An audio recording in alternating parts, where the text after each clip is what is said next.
Hello and welcome to Meeplecare.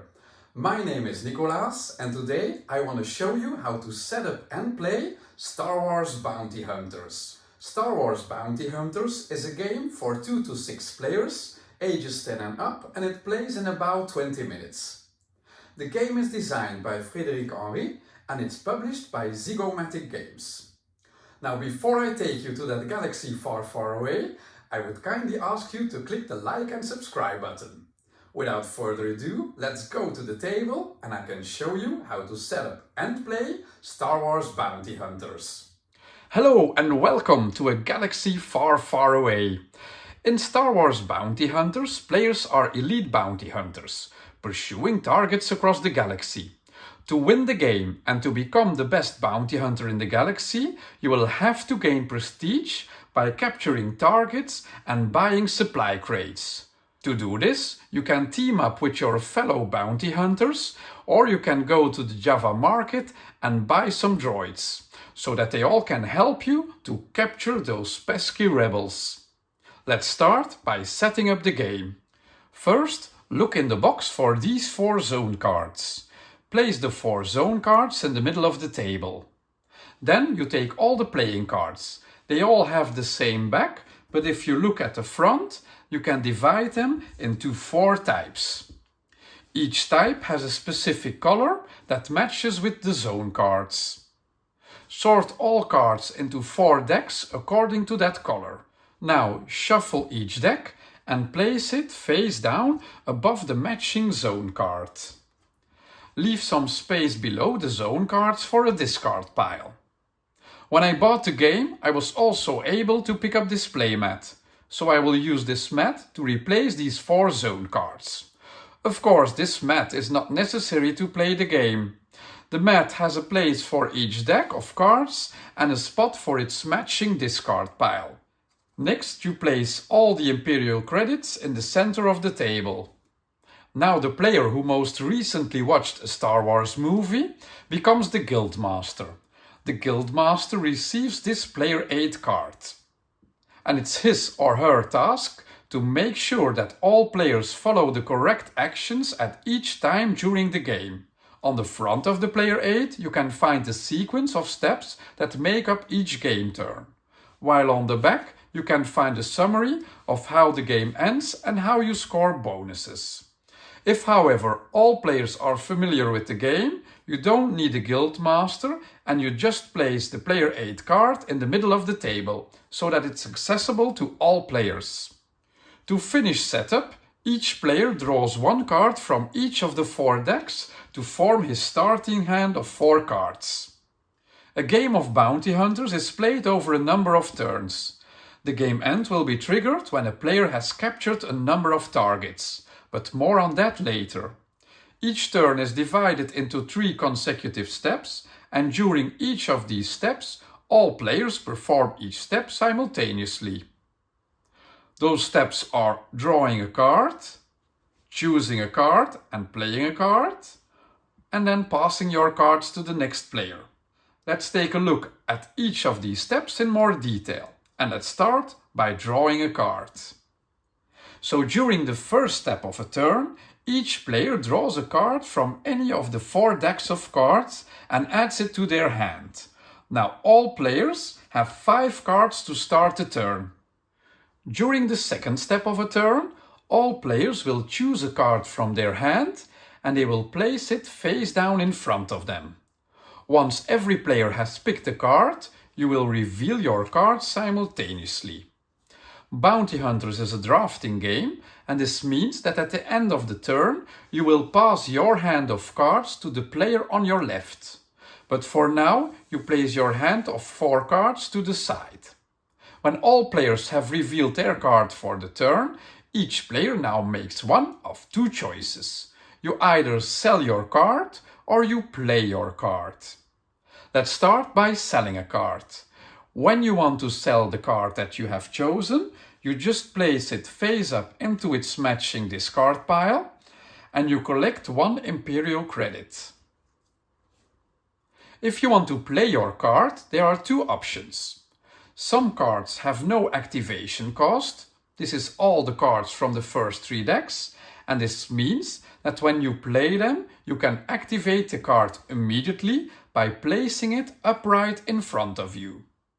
For example, this contract card has no cost in the upper right corner. So when I want to play it into my player area, I will just place it like this, face up and upright in front of me. This card is now activated.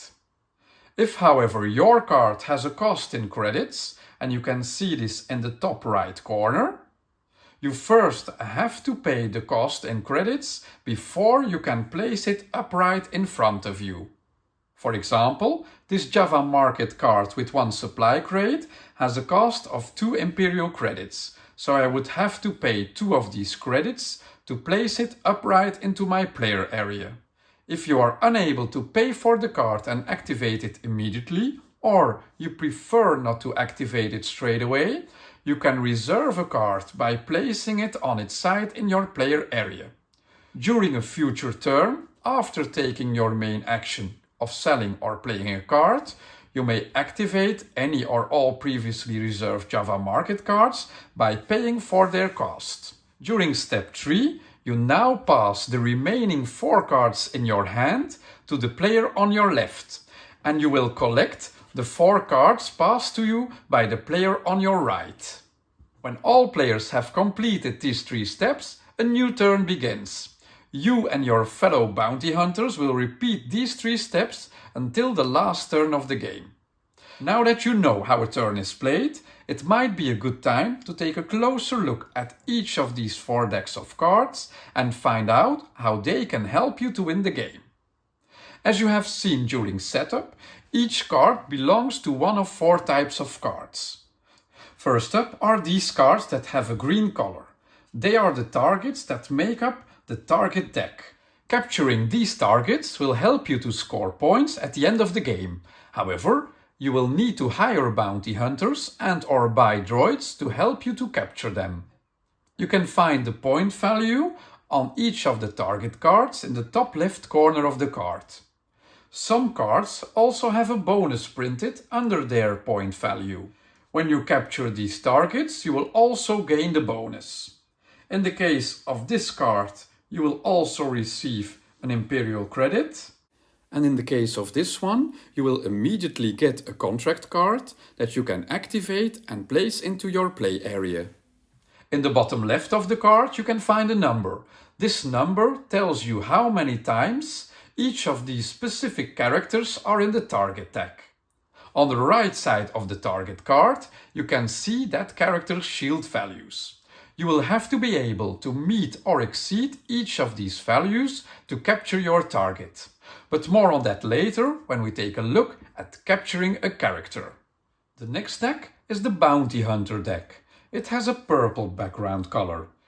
This deck has all the bounty hunters that you can hire to help you and capture those targets. In the top left corner, you can see a negative red number. At the end of the game, you will lose that many victory points because this is the cost to hire this bounty hunter. On the left side of the card, you will find its attack values. The higher its cost, the stronger its attack values will be. The next deck that we will take a look at is this Java Market deck. The cards in this deck have a white background color. This deck is made up of 2 types of cards. In this deck, you can find droid cards or crate cards. The droids can help you to capture your target, while the crates contain equipment and they will score you points at the end of the game. Both of these cards have a credit cost in their top right corner. In case of the droid card, you will also see its attack value on the left side of the card, just like for the bounty hunter cards. The crate cards also show you their cost in the top right corner, but they have a point value in the top left corner. You will score these points at the end of the game. In the middle of the card, you find a number of crates. Each crate card can have 1 to 3 crates on it. At the end of the game, you add up the number of crates on all of your activated crate cards, and the player with the most crates scores 5 additional points. Before we take a look at this last deck of cards, the contract deck, it's time to show you how to capture one of these targets. When you want to capture a target, you must start a confrontation. You will gather your forces by placing attack cards in front of you. These attack cards can be any combination of droids and bounty hunters.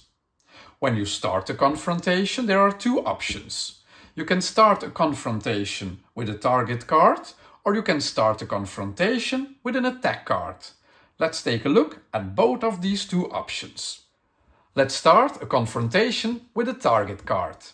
To do this, you place the target card from your hand in front of you. You now, after all players have chosen their card, reveal the card, and since it has no cost, you can activate it and place it upright in front of you.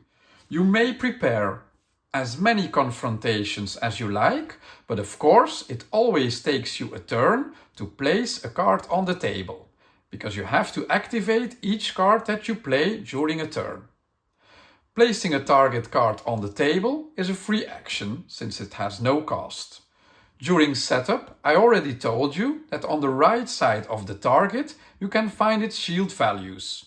If during a later turn you want to activate an attack card, you will place this attack card facing any target card to start a confrontation.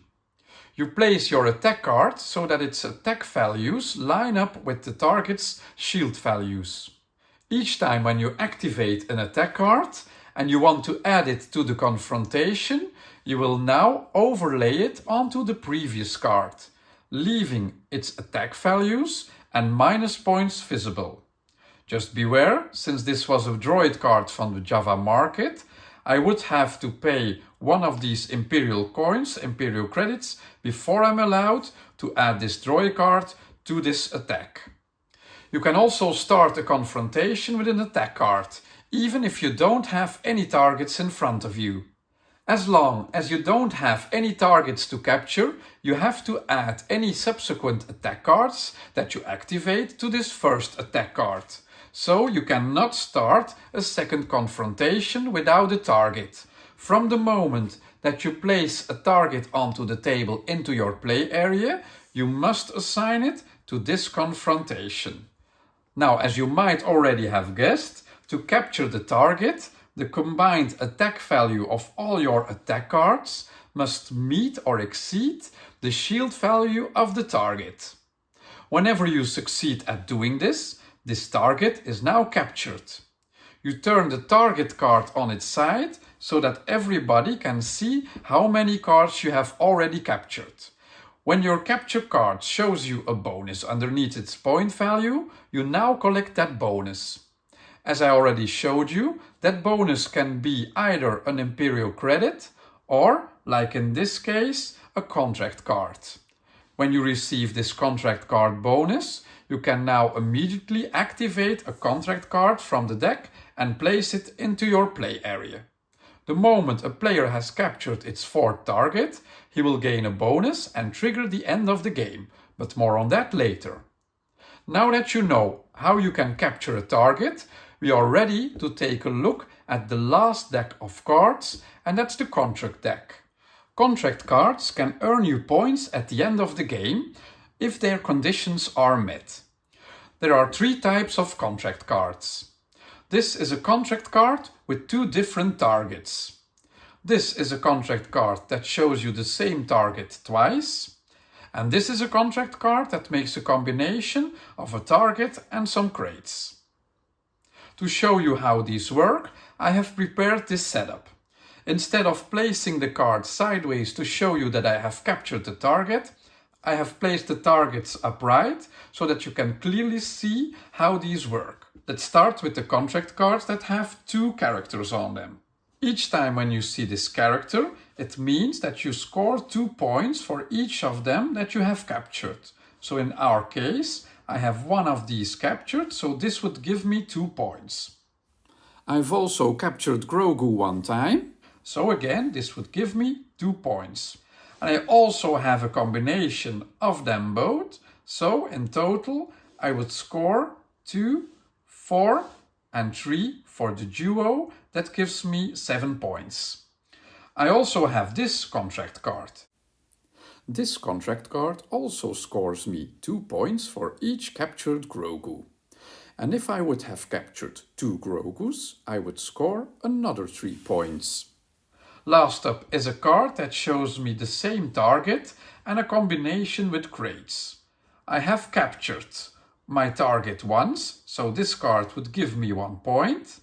And since I also have a combination of the target with crate, I can also score 2 points extra. So I would score 3 points. You can use the same target or crate to complete multiple contracts, regardless of their type. Just beware that for these duos, you always have to score unique duos. If later during the game I would capture another Grogu, this contract card scores me 2 times 2 points for this part of the card, because I have captured 2 Grogus. And I have 1 unique duo, so this scores me 3 points. This contract card will score me 2 points for each captured Grogu, and since I also have a unique duo, I can add 3 points to the total, scoring me 7 points. Now that you know how to play the game and score points, it's time to look at how the game ends, and I will show you how to score points. You can find a handy reminder on the back of the player aid card. The first player to capture 4 targets immediately receives the following bonuses. You take 1 Imperial credit from the reserve, and then you draw one of these contract cards and you activate it immediately. If 2 or more players capture their 4 targets during the same turn, they all receive these 2 bonuses. This also triggers the end of the game. You first finish the current turn and then you play 2 more full turns. So it's possible, and of course allowed, that during those last 2 turns you capture 1 or more additional targets. When you have finished the last 2 turns, you can calculate your score using this score sheet. First up are your targets. I have captured these 3 targets, so I can now add all the points for my targets on this spot. So this means that these 3 cards would score me 42 points. I have collected these 2 crates, and these will score me 5 points. Let's assume that I was also the player who gathered the most number of crates. This would mean that I also score 5 extra bonus points. Now let's score these reward cards. The first card scores me 2 points for this target, 2 points for Grogu, and I have 1 unique duo, so that scores me 3 extra points. So this card gives me 7 points. My second card scores me 2 points. If I also would have captured this one, I would be able to add 3 points to that score. But now I only have captured 1, so this gives me another 2 points. And then lastly, I have my last target that matches with this contract card. It would score me 1 point for the target itself, and I have 1 unique combination of a crate and her character, so this would add 2 points to that total. So now I score 3 points, giving me a total of 12 points. Now to capture my targets, I have hired some of the bounty hunters, so now is the time that I have to pay for their help. So I will have to subtract the number of points from my point total. In my case, I have 2 times 7 negative points, so this gives me a negative 14 points. My end total for this game would be 50 points. In the event of a tie, the winner is the player who earned the most Imperial credits. If there's still a tie, the tied players win together. This was all you need to know to set up and play Star Wars Bounty Hunters. If you like this video, please click the like and subscribe button, and you can follow Meeplecare on Facebook, Instagram and YouTube. This was Meeplecare, taking care of your meeple needs.